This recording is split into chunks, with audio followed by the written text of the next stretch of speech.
15 de outubro de 1844. Nasce o que foi talvez um dos maiores e mais incompreendidos gênios de todos os tempos. Depois de se tornar um dos jovens mais brilhantes do pensamento europeu, assumiu um cargo de professor em uma universidade renomada com apenas 24 anos de idade. E apesar de claramente ter um futuro brilhante pela frente, ele decidiu abandonar tudo e viver sozinho. Se mudou para o meio do nada em busca de paz e silêncio e criou talvez as maiores e mais mal entendidas ideias filosóficas de todos os tempos. As suas ideias mostraram a incongruência de tudo que era visto como certo até aquele momento e nos mostrou a verdadeira e talvez sombria essência do que realmente motiva os seres humanos, do que é certo e do que é errado. E depois de revolucionar o mundo com as suas ideias, ele acabou enlouquecendo. Acreditamos que justamente por conta da quantidade de ideias que ele precisou enfrentar e compreender naquele momento. Verdades que eram pesadas demais para qualquer um carregar sozinho.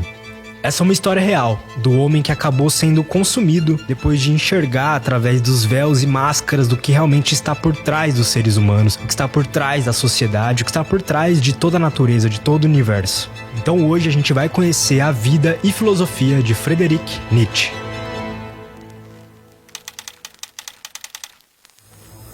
Deus está morto e nós o matamos.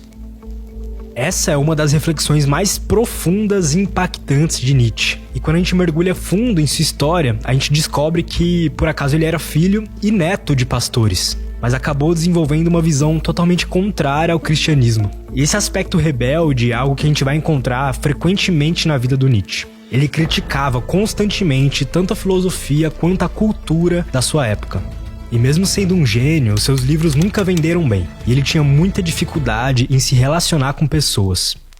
E mesmo em meio a todos esses problemas, Nietzsche produziu conceitos e filosofias capazes de provocar e mudar para melhor a vida de muitas pessoas, começando pela sua forma de avaliação da vida. Para ele, a vida deve ser avaliada por si mesma e não por um ideal, não em função de algo perfeito ou futuro. Isto é, pelas coisas que poderiam acontecer. Para ele, a vida basta por ela mesma, pois cada momento vivido é fruto de uma equação que sempre possuirá ingredientes únicos. Ou seja, não existe um ideal ou algo desejado. Tudo que existe, existe no agora e no presente. Segundo ele, a vida deve ser vivida e não idealizada, pois jamais será possível criar uma vida semelhante à imaginada. Na nossa cabeça, as variáveis são extremamente controladas, enquanto no mundo real a gente nem chega perto disso. Nietzsche diz para não sacrificarmos a vida em nome de um ideal. Devemos viver a experiência real. A vida deve ser vivida e não apenas imaginada. Pensa com a gente, se após cada ação tomada, você refletir sobre como isso se posiciona em relação ao ideal, você vai acabar criando uma prisão mental para você mesmo. O real nunca será como o imaginado. Quando falamos de Nietzsche, a maioria das pessoas lembra automaticamente do niilismo.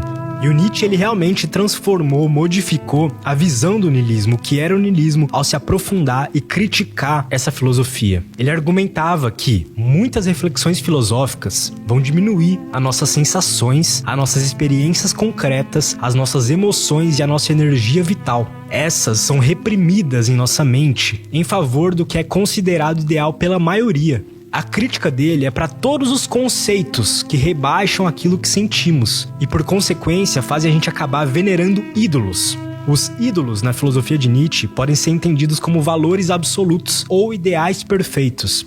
Se tá um pouco confuso, calma que eu vou explicar. Uma forma simples de entender Nietzsche é comparando ele com Platão, o criador do mito da caverna. A gente pode dizer que o Nietzsche abordou temas semelhantes ao de Platão, só que de forma praticamente totalmente contrária. A filosofia do Platão vai pedir pra gente sair da caverna, rebaixando o nosso interior obscuro, dizendo pra gente abrir mão das nossas vontades e experiências em nome do uso puro da razão. Então, como se fosse uma consciência elevada. Enquanto Nietzsche nos diz para fazer exatamente o oposto, ficando dentro da caverna e respeitando tudo aquilo que acontece por lá. Isto é, as nossas experiências, as nossas vontades e o que realmente pulsa dentro do ser. A gente vai ver durante esse vídeo que o Nietzsche gostava da vida, ele amava a vida do jeito que ela é, mesmo com defeitos, mesmo com as ilusões que a gente se depara. E durante muito tempo a gente aprendeu que apenas o ideal possui valor. fazendo com que nossas vontades sejam rebaixadas, criando a ideia que o que vale são as coisas que transcendem as nossas vontades. E aí, segundo o nosso amigo Bigodudo, um verdadeiro niilista não é aquele que vive a vida de maneira desorganizada, sem direção e valores, mas sim aquele que, em nome de um princípio ideal ou absoluto, acaba negando a vida real, acaba negando aquilo que sentimos, acaba negando o que acontece no agora. Os ídolos são um tipo de modelo mental, ou regra, que acaba nos privando da existência real, em troca de um ideal para além da nossa vida. Para ele, você não deve viver de acordo com alguma coisa. Não devemos deixar que os ídolos controlem a nossa vida, pois ao fazer isso, negamos a nós mesmos e passamos a viver em desacordo com as nossas próprias vontades. E é aí que surge o sofrimento humano.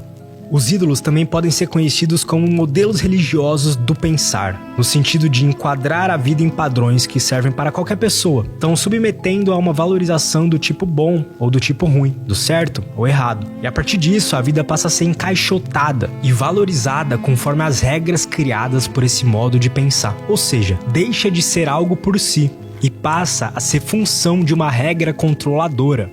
A gente sempre pode julgar a nossa vida e ações por meio de algum ideal externo a nós. Então, o número de likes numa foto, a vida maravilhosa de outras pessoas, momentos que ficaram no passado, ou qualquer coisa que projetamos ou são projetadas pelo mundo. E essa é uma luta que a gente deve vencer. E agora, trazendo uma opinião pessoal minha, do Lutz, eu não acho que a gente precisa necessariamente largar a religião ou todos os valores se a gente não quiser. Mas talvez começar a perceber o quão bem ou mal nossos ídolos nos fazem.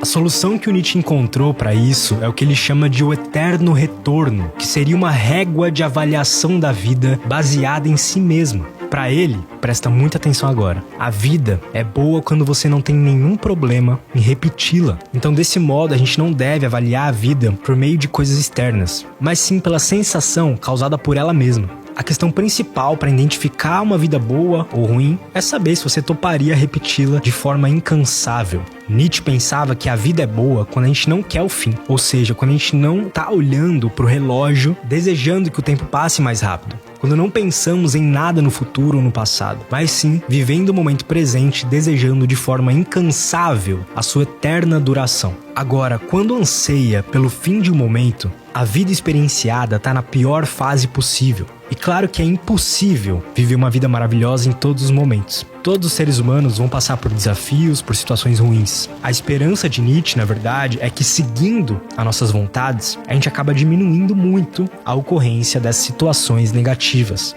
E aí eu acredito que o ponto central dessa parte da filosofia de Nietzsche é nos provocar a estar atento à vida.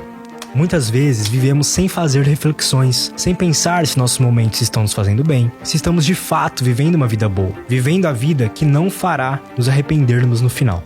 O problema tá que durante a maior parte da nossa vida, a gente aprende a avaliar nossa experiência e nossos resultados por meio de um ideal externo a nós. Então, uma nota 10 em uma prova, fazer uma faculdade para ser alguém na vida, ter que valorizar prazeres comuns para a sociedade, o carro, a casa, o emprego perfeito. E por conta disso, a gente acaba deixando de lado a coisa mais importante de tudo. A experiência única de cada ser, a emoção, o que é sentido ao executar uma ação. O eterno retorno deve acontecer no momento atual e não em um momento posterior à situação. A sua ação não deve ser recompensada por algo que aconteça posteriormente a ela, mas sim pela experiência gerada por ela mesma no momento da ação. No ponto de vista do Nietzsche, a sua filosofia pregava a força, tendo como um dos pontos principais a sua ideia de amor fati. Amor fati significa amor ao destino. Para Nietzsche, não é apenas tolerar as coisas que acontecem, senão se chamaria tolerar fati. Para ele, esse conceito implica amar o mundo e as coisas exatamente como são, uma aceitação irrestrita da realidade. Isso pode parecer impossível, né? Existirão momentos que a gente jamais vai conseguir amar, mas a gente deve fazer destes a exceção e não a regra, pois o mundo é como ele é e não como gostaríamos que fosse.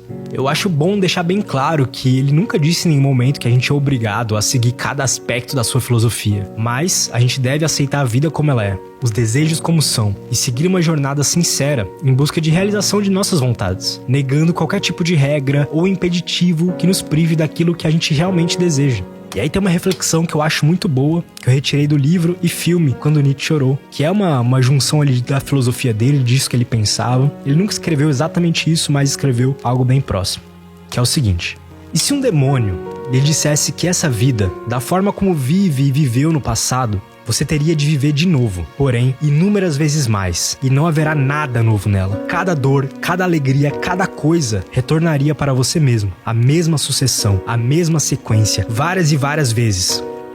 Imagine o infinito, como se fosse uma ampulheta que você vira e vira e vira e vira. Imagine o infinito. Considere a possibilidade de que cada ato que você escolher, você escolherá para sempre, por toda a eternidade.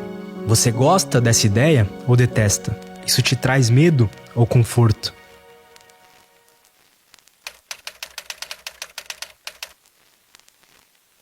Outra grande pergunta levantada pelo Nietzsche é: o que é certo e o que é errado?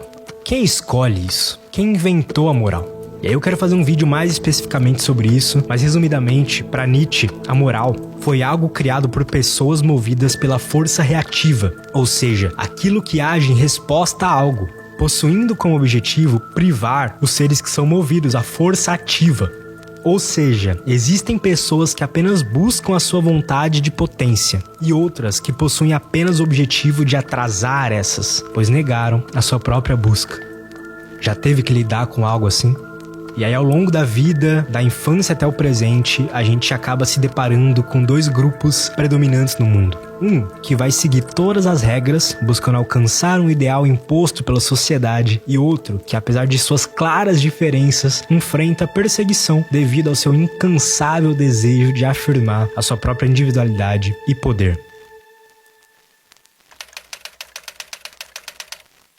E mesmo tendo criado esses excelentes raciocínios, Nietzsche não escapou de um fim muito trágico, talvez um dos piores possíveis. Quando ele tinha apenas 44 anos, ele teve um colapso mental na Itália. E aí ele saiu correndo pela rua ao ver um cavalo sendo chicoteado pelo seu condutor. Correu para abraçar e gritando: "Eu entendo você, eu entendo você." Esse evento aconteceu em 1889 e depois disso ele nunca mais se recuperou. Foram longos e terríveis 11 anos até o dia de sua morte, passando seus últimos dias em um estado de saúde mental bem debilitado, incapaz de se envolver em qualquer atividade intelectual e completamente afastado do mundo exterior. E mesmo a gente não tendo como saber a causa exata da sua doença, algo que, na minha opinião, com certeza influenciou foi o estresse físico e emocional resultante do seu estilo de vida intenso, além, é claro, das suas preocupações filosóficas e emocionais. A vida do Nietzsche foi marcada por uma série de dificuldades e conflitos internos que, de certa forma, foram agravantes para esse desfecho. Ele experimentou várias tragédias e eventos traumáticos durante sua vida. Então, a perda de seu pai, do seu irmão, além, é claro, de relacionamentos pessoais e profissionais extremamente complicados. A sua busca incessante por significado e verdade, combinado com a sua crítica extrema da moralidade e da religião, colocou ele em conflito com muitos dos valores e ideais dominantes da sua época. Algo que, é claro, se torna nocivo para qualquer ser humano. Além disso, Nietzsche sempre teve dificuldades em estabelecer relações duradouras, significativas, o que pode ter contribuído para um sentimento de isolamento e solidão. E a gente sabe que essa é a maior forma de punição para um ser humano, né? As solitárias são as piores celas de uma prisão. Os seus escritos revelam um profundo entendimento da natureza humana, uma preocupação persistente com a condição do homem no mundo moderno. Questões que, com toda certeza, adicionaram pressão sobre sua mente. Mesmo sendo um gênio, ele ainda era humano.